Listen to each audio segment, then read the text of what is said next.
네, 그럼 시스코 웹엑스 미팅 실제로 어떻게 사용하시면 되는지 시연을 통해 보여드리도록 하겠습니다. 먼저 시스코 웹엑스 프로그램을 다운로드 받으시면 이렇게 바탕화면에 시스코 웹엑스 미팅 아이콘이 생성되게 됩니다. 미팅 아이콘을 클릭하시면 그 미팅을 시작할 수 있는 로그인 창이 뜨게 됩니다. 로그인을 하셔야 미팅 시작하기 버튼이 활성화된다는 점 좀 참고 부탁드리고요.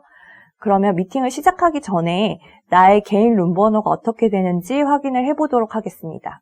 우측 상단에 있는 톱니바퀴 버튼을 누르시면 기본 설정 메뉴를 눌러주시고 기본 설정 메뉴 중에 내 개인 룸 한번 눌러주시면 됩니다.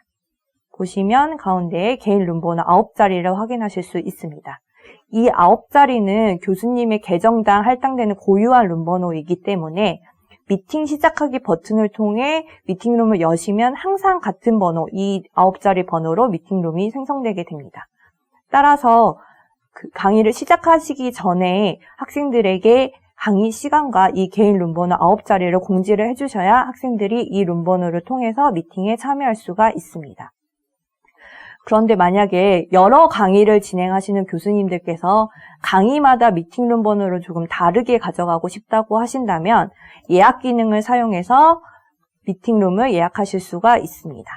예약 기능 사용하는 방법 한번 보여드리겠습니다. 똑같이 우측 상단에 톱니바퀴 버튼, 기본 설정, 네, 이 창이 뜨시면 먼저 캘린더라는 메뉴를 선택하셔서 미팅 목록에 대해 웹엑스 미팅 목록을 사용하겠다고 설정을 해주시면 됩니다. 예약 기능은 아웃룩을 통해서도 설정을 하실 수가 있지만 굉장히 사용법이 복잡하기 때문에 웹엑스 미팅 캘린더를 통해서 예약하기 실행해 주시기를 부탁드리겠습니다.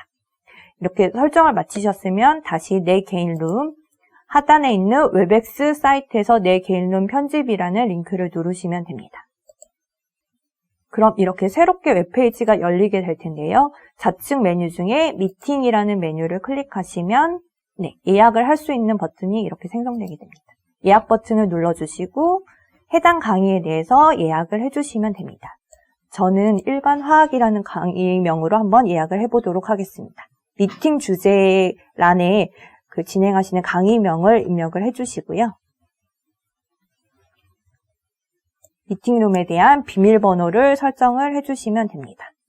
기존에 웹엑스 미팅 시작하기를 통해 미팅룸을 여시는 것과 또 다른 한 가지 내용은 예약을 통해 미팅룸을 여시면 미팅 비밀번호를 설정하실 수 있다는 점입니다. 때문에 학생들에게 예약을 통해 강의를 진행하실 때는 미팅룸 번호와 미팅 비밀번호를 함께 공지를 해주셔야 됩니다. 그리고 날짜와 시간을 한번 설정해 보도록 하겠습니다. 저는 매주 목요일 오후 2시에 열리는 강의로 설정을 해 보도록 하겠습니다.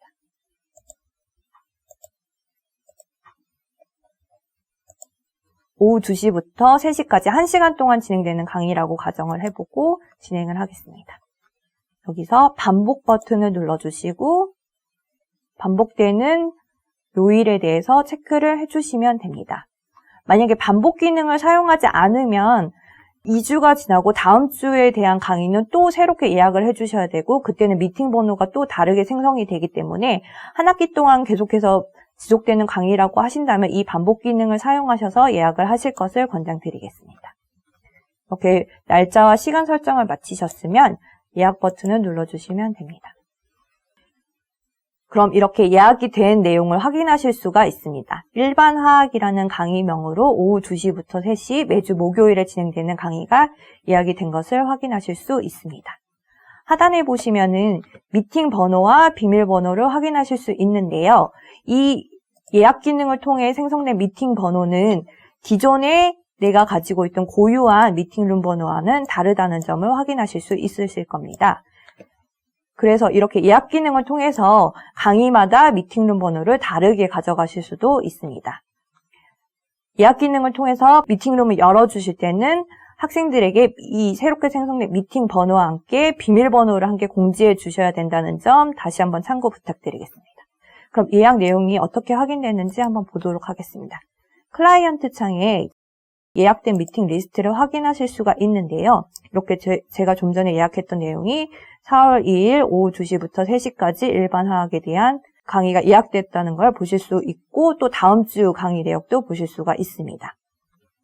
조금 주의를 해주실 게 이게 4월 2일 오후 2시가 되면 미팅룸이 자동적으로 열리는 것은 아닙니다. 교수님들께서 시작 버튼을 눌러주셔야 미팅룸이 열리게 되고 학생들이 들어올 수가 있습니다. 단 이제 오후 2시 전후로 해서 언제든지 자유롭게 미팅룸을 여실 수 있기 때문에 강의 시작 전에 미리 미팅룸을 열어두시면 됩니다. 그리고 이 강의를 마치는 시간 오후 3시가 돼서 미팅룸이 자동으로 닫히느냐 그건 아닙니다. 그렇기 때문에 강의 시간을 진행을 하셔도 전혀 문제가 없습니다. 이 예약된 내역은 이제 다음 날이 되면 이 예약 리스트에서 사라지게 되고 다음 예약 내역에 대해서 버튼이 활성화가 되게 됩니다. 그럼 예약 기능에 대해서 이 정도로 설명을 마치고 이제 미팅룸을 한번 열어보도록 하겠습니다. 미팅 시작하기 버튼을 눌러주시면 아까 말씀드린 대로 제 고유한 룸 번호로 일단 미팅룸이 열리게 되고요. 이 번호로 미팅룸이 열리게 됩니다. 이제 미팅룸을 들어가시기 전에 먼저 비디오와 마이크를 세팅을 해주셔야 됩니다. 저는 지금 비디오를 오프를 해놓았고요. 이제 마이크 세팅 한번 해보도록 하겠습니다. 하단에 설정 버튼을 눌러주시고 스피커를 먼저 한번 테스트를 해주시고요. 마이크도 정상적으로 작동하고 있는지 이 바가 정상적으로 움직이고 있는지 미팅 시작 전에 꼭 한번 확인을 해주시길 바랍니다. 그리고 자동으로 볼륨 조절 버튼은 이게 설정이 되어 있으면 오히려 음질이 떨어질 수가 있기 때문에 자동으로 볼륨 조절 버튼을 해제를 해주시고 마이크 바 크기를 끝까지 올려서 최대로 설정을 해주시면 됩니다. 이렇게 미팅룸에 대한 스피커, 마이크, 또 카메라 설정을 마치셨으면 미팅을 시작해 주시면 됩니다. 네, 지금 이렇게 미팅룸이 열린 거를 볼 수 있습니다. 참가자 리스트 버튼을 통해서 참여하고 있는 학생들의 리스트도 확인하실 수 있습니다. 네, 그럼 계속해서 참가하고 있는 학생들을 이렇게 비디오 화면을 보실 수도 있고 또 학생들의 비디오 화면 리스트 보는 법에 대해서 계속해서 설명드리겠습니다. 우측 상단에 있는 발언자 비디오 보기 버튼을 통해서 현재 발언하고 있는 학생의 비디오만 볼 수도 있고 또 현재 이 창에서 보이는 것처럼 학생들의 비디오는 아래쪽에 정렬을 할 수도 있습니다. 그리고 전체 학생을 보고 싶다고 하신다면 그리드 보기 버튼을 눌러서 이렇게 참여하고 있는 학생들을 보실 수 있습니다. 현재 다른 학생들은 비디오를 꺼놨기 때문에 이런 상태로 보이게 되고요. 이렇게 해서 학생들 비디오 화면을 실시간으로 보실 수 있습니다. 네, 그러면 다음으로 콘텐츠 공유 버튼에 대해 설명드리겠습니다. 콘텐츠 공유 버튼을 누르시면 이렇게 학생들에게 공유할 수 있는 콘텐츠에 대한 리스트가 뜨게 됩니다. 화면 버튼을 누르시면은 이제 교수님의 PC 모니터 화면이 그대로 공유가 되게 되고요. 아니면 PPT만 공유를 하고 싶다고 하시면 그 리스트 중에 있는 PPT 버튼을 누르시면 됩니다. 그럼 PPT를 한번 공유해 보도록 하겠습니다. 네, 이렇게 지금 현재 이 PPT 화면이 학생들의 공유가 되고 있고 이 공유 화면을 제어할 수 있는 상단에 공유 메뉴바가 보이게 됩니다. 주석 버튼을 눌러서 학생들에게 강의에 대해서 주석을 표시하실 수도 있고요. 또 일시정지 버튼을 눌러서 다음 슬라이드에 대해서 준비를 해주실 수도 있습니다. 일시정지 버튼을 해제를 하시면 학생들은 이 준비된 화면으로 볼 수 있게 됩니다.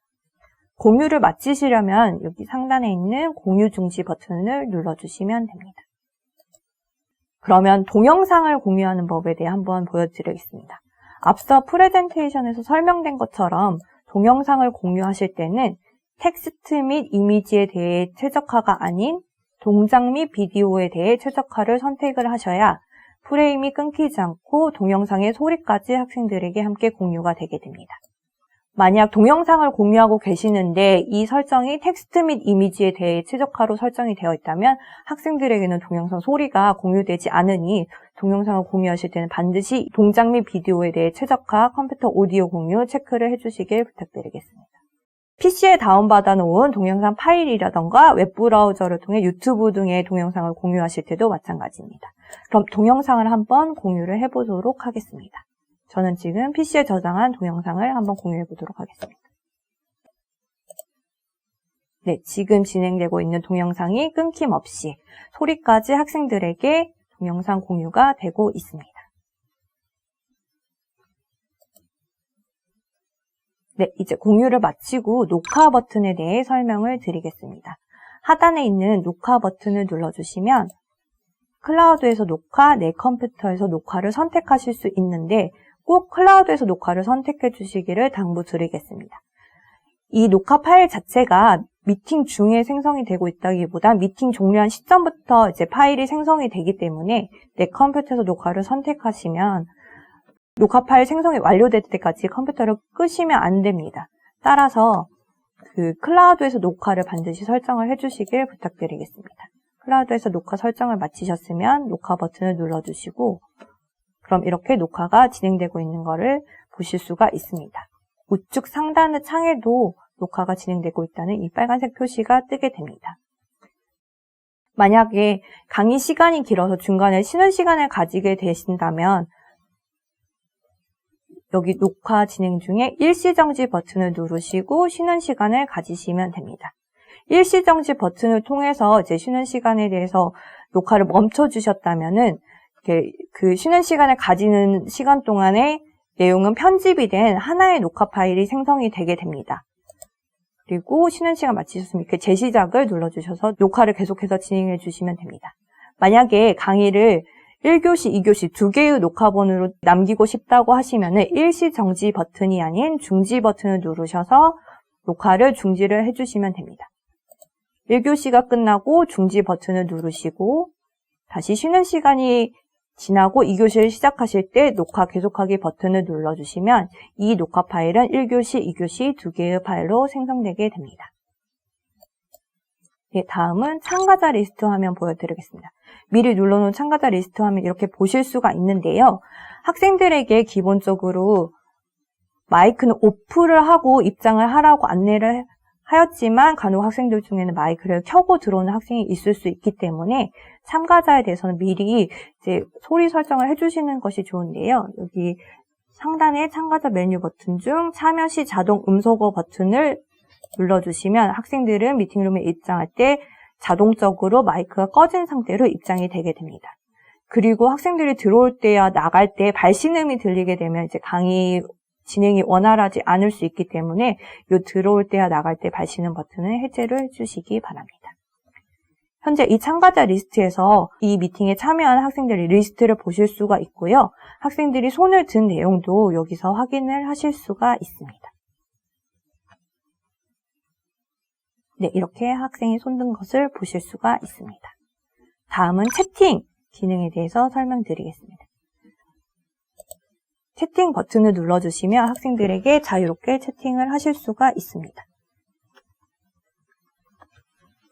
이 채팅은 참여한 학생 모두에게 채팅을 할 수도 있고 특정 학생을 지정하여 그 학생에게만 비공개로 채팅을 할 수도 있습니다.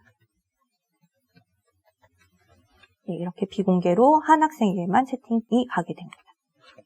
그리고 마지막으로 설문조사 버튼 설명드리겠습니다.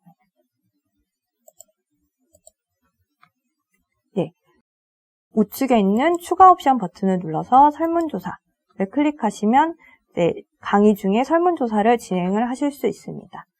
회로 작성 버튼을 눌러서 그 질문을 작성하실 수가 있고요.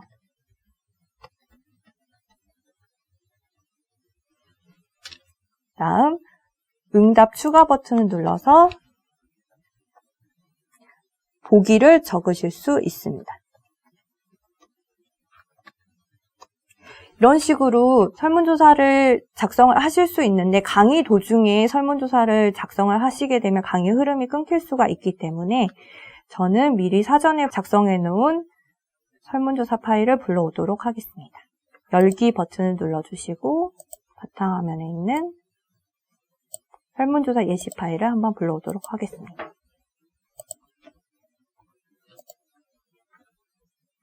네, 그러면 제가 미리 사전에 작성해 놓은 설문조사를 불러올 수가 있습니다. 이 설문조사를 이제 학생들에게 실행을 해보도록 하겠습니다. 먼저 옵션 버튼을 눌러서 시간 설정을 해주시고요. 저는 30초의 제한 시간을 두고 설문조사를 진행하도록 하겠습니다. 그리고 설문조사 시작 버튼을 누르면 학생들에게 설문조사가 시작되게 됩니다. 네, 이렇게 실시간으로 답변을 해주고 있는 모습을 볼 수가 있습니다.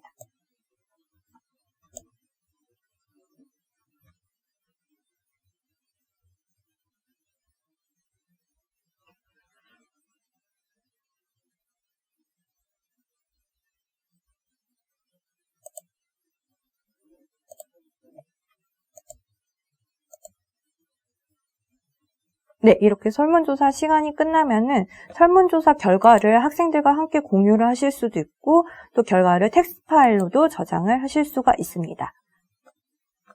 네, 설문조사 결과를 텍스트 파일로 저장을 하실 때는 미팅 종료 버튼을 누르면 저장을 하실 수가 있는데요.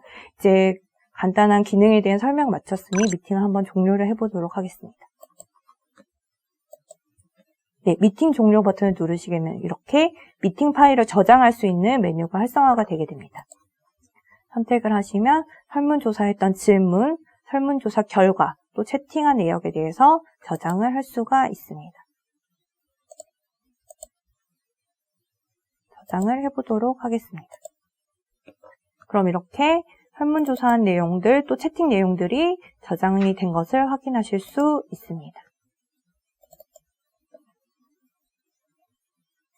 네, 그럼 계속해서 녹화 파일, 클라우드에 녹화한 파일을 어떻게 다운로드 받을 수 있는지 보여드리도록 하겠습니다. 똑같이 우측 상단에 있는 톱니바퀴 버튼 눌러주시고 기본 설정, 내 개인 룸, 웹엑스 사이트에서 내 개인 룸 편집 링크를 눌러주시고 새롭게 열리는 창에서 녹화 버튼을 눌러주시면 됩니다. 그럼 이렇게 제가 그동안 진행했던 강의에 대한 녹화 파일을 확인하실 수 있고 좀 전에 마쳤던 미팅에 대해서는 녹화 파일이 생성 중인 것을 확인하실 수 있습니다. 녹화 파일은 미팅이 종료된 시점부터 생성이 되고 또 클라우드 서버의 상태에 따라서 최대 24시간까지 걸릴 수 있다는 점 좀 참고 부탁드리겠습니다. 녹화 파일 생성이 완료되면은 교수님들 그 개인 이메일로 녹화 파일 생성이 완료되었다는 노티 메일이 가기 때문에 노티 메일 확인하신 후에 녹화 파일 다운로드 받아주시면 됩니다. 이렇게 생성이 완료된 녹화 파일들은 우측에 다운로드 버튼이 활성화되게 되고 mp4 형태의 파일로 다운로드를 받으실 수가 있습니다. 다운로드 받으신 파일들은 아이캠퍼스에 다시 업로드를 해주시면 됩니다. 다음은 출석 체크를 위해 학생들 참가자 리스트를 확인하는 방법을 보여드리겠습니다. 좌측 메뉴 중에 인사이트라는 메뉴에 가셔서 우측에 자세히 보기 버튼을 눌러보겠습니다. 그러면 이렇게 내가 그동안 사용했던 웹엑스에 대한 보고서를 확인할 수가 있는데요. 그 중에 사용 내역 보고서라는 링크를 클릭해 보도록 하겠습니다. 확인하고자 하는 참가자 리스트에 대한 날짜를 설정을 해주시고요. 보고서 표시 버튼을 눌러주시면 됩니다. 그럼 이렇게 그동안 진행했던 미팅에 대한 참가자 리스트를 확인할 수 있는 보고서 화면이 뜨게 됩니다. 상단에 있는 예비 사용 요약 보고서는 최종 보고서가 생성되기 전에 임시로 생성되는 보고서이기 때문에 데이터가 온전하지가 않습니다. 따라서 이 내용은 무시를 해주시고 최종 사용 요약 보고서만 확인을 하시면 됩니다. 제가 진행했던 강의에 대한 그럼 참가자 리스트를 한번 열어보도록 하겠습니다. 그럼 이렇게 해당 강의에 대해 참석한 학생들의 명단을 보실 수 있고 이 내용은 CSV 파일로 저장을 하실 수가 있습니다. 보고서 내보내기 버튼을 누르시고 네, 한번 파일 어떻게 생겼는지 보도록 하겠습니다. 보시면 이렇게 참여한 학생들의 정보, 학생들이 입력한 이메일 주소를 확인하실 수 있고요. 강의를 진행한 날짜, 그리고 해당 강의에 학생들이 언제 입장을 했고 언제 퇴장을 했는지 시작 시간과 종료 시간, 학생들이 강의실에 얼마나 머물렀는지 지속 시간을 확인하실 수 있습니다. 이를 통해 해당 강의에 대한 출석 체크를 진행해 주시면 됩니다. 이상으로 웹엑스 미팅스에 대한 시연을 마치도록 하겠습니다. 감사합니다.